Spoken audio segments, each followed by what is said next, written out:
Hello everyone, this is Mirza Naeem. In this video lecture, we are going to revise second unit. Let's get started.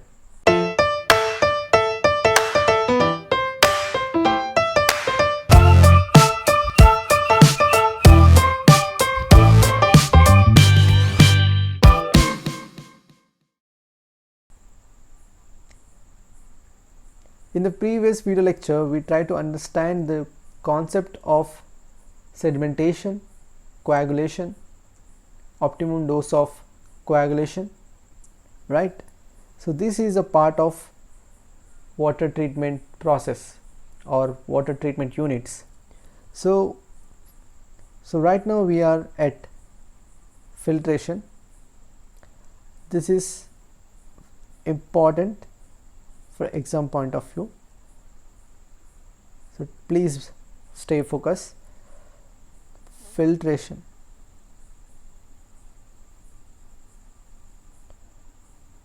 So we heard filtration many times in our daily life, right? Here it is one of the most important stages in the purification of water. So what is the theory behind this? So why we need filters? So let's say this is our tank, sedimentation tank. So after even settling down of larger particles or suspended particles, it will have some fine suspended particles. Along with that, it will have some bacteria, right? In order to remove this bacteria or very fine suspended matter, we need filters. So in filters, it consists of some layers, layer of sand, right?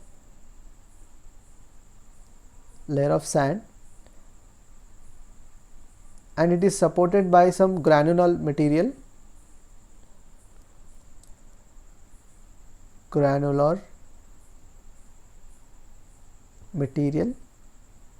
such as gravel, right? So if I try to define this filter, it is a process of passing the water through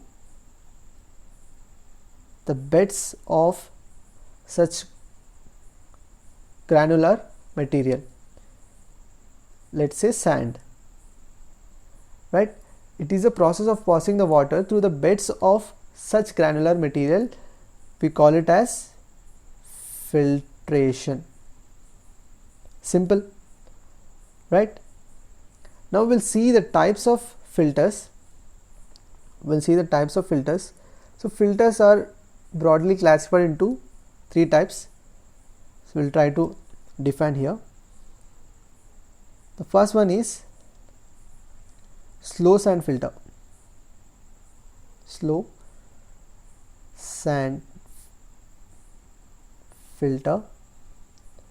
And the second one is rapid sand filter.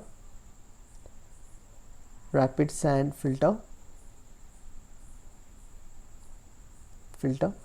the last one is multimedia filter or filters. Multimedia filters, right? So in this video, we'll try to talk about and understand the slow sand filter with a diagram. Fine. Yeah. So this is a slow sand filter.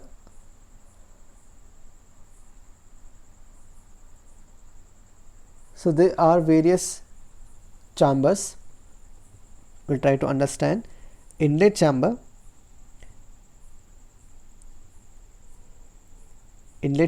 first the water will enter into the inlet chamber, then it will enter into this main chamber which consists of sand, gravel, right, and under drains. So where the water will try to pass from this bed, and all the suspended matter and the bacteria will try to stay back or attach to the sand particles. The remaining will be drained out by using this under drain outlet, right? So this is the filter head or head loss. This portion will be the filter head or head loss, and this is a telescopic pipe, right? So we'll try to understand the construction of slow sand filter. An opening watertight rectangular tank. So it is a rectangular tank made of masonry or concrete.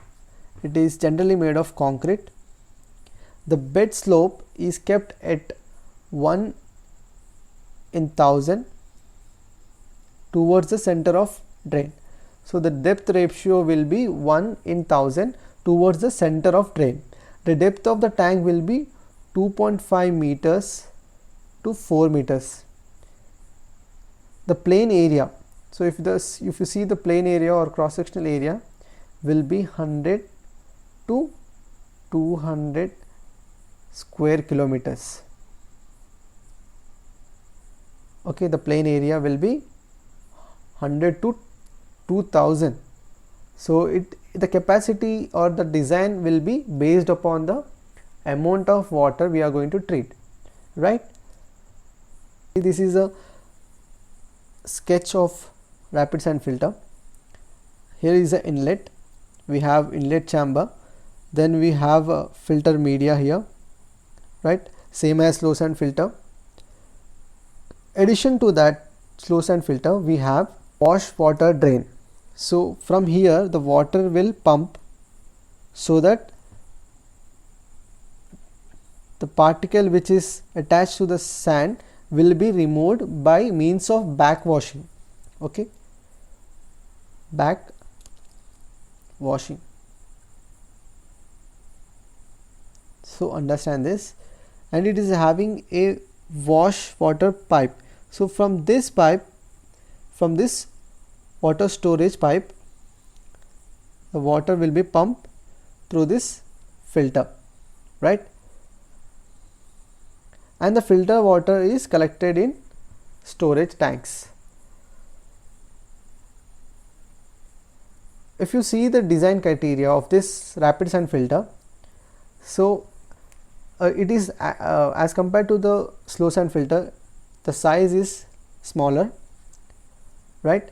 Depth will be 2.5 to 3.5 meters, and the area will be 20 to 50 square meters or meter square. Length by B ratio, that is length by breadth ratio, will be 1.25 to 1.35. Okay.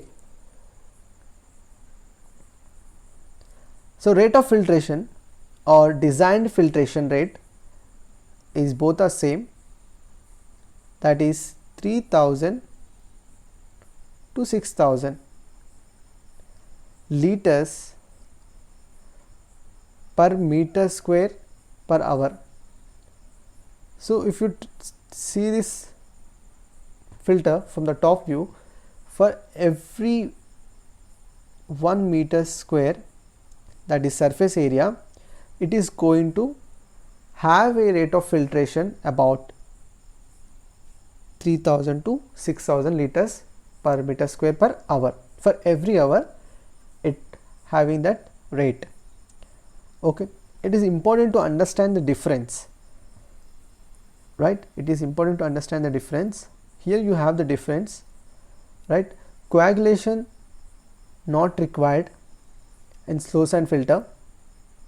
Area required is very large for slow sand filter, and it, for area point of view, rapid sand filter doesn't require much area.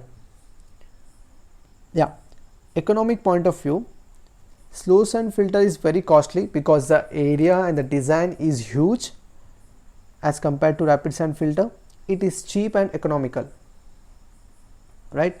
The quality of sand, that means the size of sand, will be ranges from 0.3 to 35 mm, right? Here it is 0.35 to 0.50. Here very fine sand is used so that there will be a quick filtration rate. Okay, and you can see the filter flexibility operations. Flexibility operator not possible, it is possible for the further extension. Size of one unit will be 30 meters to 60 meters, and here it will be 6 meters into 8 meters into 10 meters. Okay, that is length by breadth ratio. Distribution of grain size is uniform. Non-uniform grain size is provided in rapid sand filter. Filter head will be 15 to 75 centimeters, right? Here 2 to 4 meters. The filter head is more high in rapid sand filter. Maintenance cost is very low. Here skilled labor, skilled maintenance will be required. So this is all about the comparison of slow sand filter and rapid sand filter. It is most important question for JNTUH. So next we'll try to understand disinfection, right? So after all the filtration done, all the sedimentation, all the aeration process is done, we still have some harmful bacteria which causes diseases, right? So in order to kill this bacteria, we are using a process called disinfection for safe for drinking, because mostly if you drink a contaminated water, you will get high chances of getting waterborne diseases like dengue, typhoid, cholera, scabies, etc. So the process of killing, if I try to define this, the process of killing this bacteria is known as disinfection or sterilization. Okay, so there are few methods. Boiling is a common method used in India or any part of the world. Next we have high pH by using lime. Okay, then silver treatment, potassium permanganate, ozonization, chlorinization, and UV radiation. So that's it for today's class.